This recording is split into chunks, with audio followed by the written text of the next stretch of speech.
నుంచి మోసం చేశారా ఇప్పుడు మీరు? అప్పుడు స్కూళ్ళు పర్ఫెక్ట్, స్కూళ్ళకి సంబంధించిన కమిటీలు, ఆ కమిటీలకి నెల నెల డబ్బులు, ఏడాదికి వచ్చే డబ్బులు, వాచ్మెన్లను పెట్టుకోవడానికి డబ్బులు 15,000 రూపాయల్లో 15,000 రూపాయలు ఒక 1000 ఒక ఏడాది తీసి ఈ అడిషనల్ పెట్టారు. డ్రైనేజీలు, అదే మన మరుగుదొడ్లు శుభ్రపరచడానికి వాటికి అయ్యేటటువంటి సిబ్బందికి.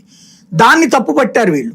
రెండవసారి వచ్చేటప్పటికి ఇంకొక 1000 రూపాయలు తీసి అతను 13,000 రూపాయలు వాళ్ళకి ఇచ్చి ఇంకో 1000 రూపాయలతో ఆ స్కూల్ వాచ్మెన్ మెయింటెనెన్స్ అని చెప్పి ఆ హెడ్ మాస్టర్ల అకౌంట్లోకి వేశారు. నడిచిపోయారు.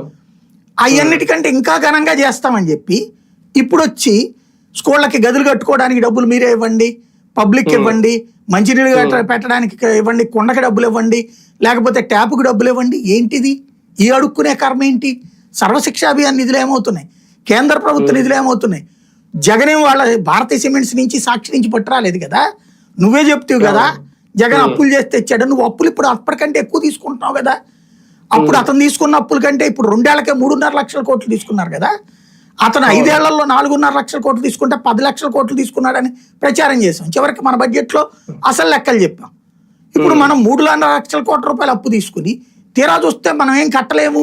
మా గోడ కట్టడానికి డబ్బులు ఇవ్వండి, బిల్డింగ్ కట్టడానికి డబ్బులు ఇవ్వండి, మేము ఏ సాయము చేయలేము, మీరే డబ్బులు పెట్టుకోండి. పేదోడికి పథకానికి జనమే డబ్బులు పెట్టుకోవాలి, అన్న క్యాంటీన్లకి జనమే డబ్బులు పెట్టుకోవాలి, స్కూల్ కట్టడానికి జనమే డబ్బులు పెట్టుకోవాలి. ఇంకా